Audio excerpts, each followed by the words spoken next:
सन्माननीय आमदार महोदयांनी जो मुद्दा उपस्थित केलेला आहे याच्यासोबतच आपल्या महिला व बालविकासच्या माध्यमातून ज्या अंगणवाडी आणि बालवाडी कंडक्ट केले जातात, नवीन राष्ट्रीय शैक्षणिक धोरणानुसार त्यांनाही अपग्रेड करतील। खाजगी पूर्व प्राथमिक शाळांचं साधारणपणे वय वर्ष 3 ते 6 या वयोगटातील जे बालक आहेत, या बालकांना दर्जेदार व सुरक्षित पूर्व प्राथमिक शिक्षण उपलब्ध झालं पाहिजे।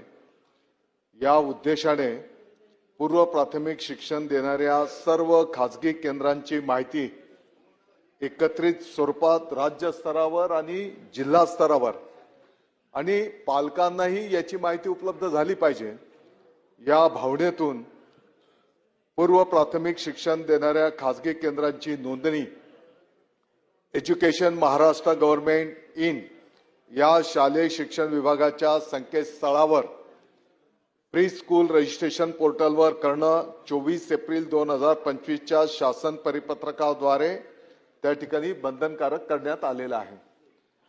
अध्यक्ष महोदय, पूर्व प्राथमिक शिक्षण संस्थांच्या विषयी प्राथमिक माहिती, उदाहरणार्थ ती कोणत्या जागेवर आहे, किती वर्ग खोल्या आहेत, त्याचं व्यवस्थापन कोण आहे, विद्यार्थ्यांची संख्या किती आहे, त्या शाळेमध्ये पायाभूत सुविधा काय आहेत, ज्याच्यामध्ये आपण शाळेची इमारत, क्रीडांगण, स्वच्छतागृह, पिण्याच्या पाण्याची सोय, सीसीटीव्ही आणि शिक्षक आणि इतर कर्मचारी वर्ग याविषयी पण माहिती पुरवणं या ठिकाणी अपेक्षित आहे। अध्यक्ष महोदय, ताईंनी जो प्रश्न विचारला तर साधारणपणे आतापर्यंत राज्यामध्ये 12,733 इतक्या पूर्व प्राथमिक शिक्षण देणाऱ्या खाजगी केंद्रांची नोंदणी झालेली आहे आणि इतरही खाजगी पूर्व प्राथमिक शिक्षण संस्थांना नोंदणी करण्याचं आवाहन करण्यात आले आहे। अध्यक्ष महोदय, या संदर्भामध्ये खऱ्या अर्थाने आपल्याला कायद्याच्या दृष्टिकोनातूनच पुढे मार्गक्रमण करावं लागणार आहे आणि म्हणून खाजगी बालवाटिकेंच्या नोंदणी संदर्भात एक अधिनियम करण्याचं त्या ठिकाणी प्रस्तावित करण्यात आलेलं आहे। या अधिनियमाचा मुख्य उद्देश राज्यातील सर्व खाजगी बालवाटिकांची अनिवार्य नोंदणी, त्याच्यामध्ये नियमन व गुणवत्ता सुनिश्चित करणे हे असणार आहे आणि या अधिनियमाच्या अंतर्गत बालवाटिकांच्या नोंदणीसाठी सक्षम प्राधिकरणाची नेमणूक त्या ठिकाणी करण्यात येणार आहे आणि ऑनलाईन पोर्टलद्वारे याची सर्व खाजगी पूर्व प्राथमिक शाळांनी त्या पोर्टलवर त्यांची नोंदणी करणं त्या ठिकाणी अपेक्षित आहे आणि 3 वर्षाच्या नंतर त्याचं नूतनीकरण त्या ठिकाणी अपेक्षित आहे।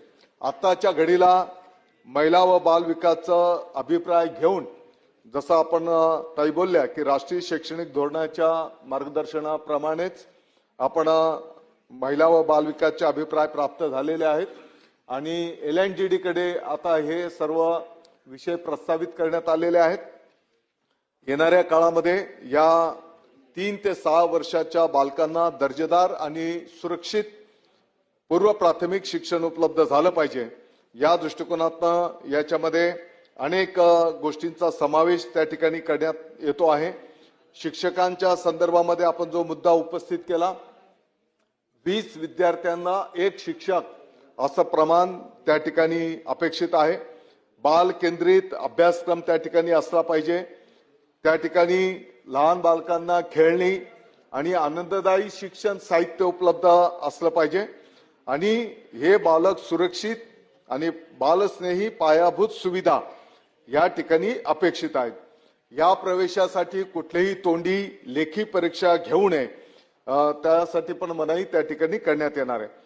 केवळ बालकाच्या सर्वांगीण विकासाचे मूल्यमापन करण्याची व्यवस्था या ठिकाणी असणार आहे आणि साधारणपणे आता LNGDचे अभिप्राय प्राप्त झाल्याच्या नंतर याचं अधिनियम गठीत करून त्या ठिकाणी संपूर्ण राज्याच्या या खाजगी पूर्व प्राथमिक शाळांची पोर्टलवर अनिवार्य नोंदणी केली जाईल।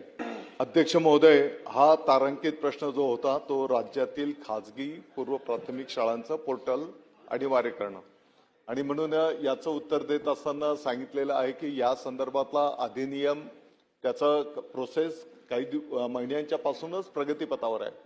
या संदर्भामध्ये महिला व बालविकासचे अभिप्राय प्राप्त झालेले आहेत आणि आता LNJD कडे तो अंतिम टप्प्यात आहे. तिकडनं एकदा कायदेशीर आपल्याला मान्यता त्या ठिकाणी सगळे प्रावधान झाले की त्यानुसार अधिनियम झालं की त्याच्यावर आपण तात्काळ अंमलबजावणी सुरू करणार आहोत. यामध्ये निश्चितपणे फी मध्ये पण काय प्रावधान असलं पाहिजे त्याचाही समावेश त्या ठिकाणी केला जाईल. त्याच्यासोबतच शिक्षकांचंही क्वालिफिकेशन काय असलं पाहिजे. आताच मी माहिती दिली की 20 बालकांच्या पाठीमागे 1 शिक्षक याचंही प्रारूप त्या ठिकाणी करण्यात आले. आणि सन्माननीय आमदार महोदयांनी जो मुद्दा उपस्थित केलेला आहे याच्यासोबतच आपल्या महिला व बालविकासच्या माध्यमातून ज्या अंगणवाडी आणि बालवाडी कंडक्ट केले जातात नवीन राष्ट्रीय शैक्षणिक धोरणानुसार त्यांनाही अपग्रेड करण्याचं काम त्या ठिकाणी प्रगतीपथावर आहे.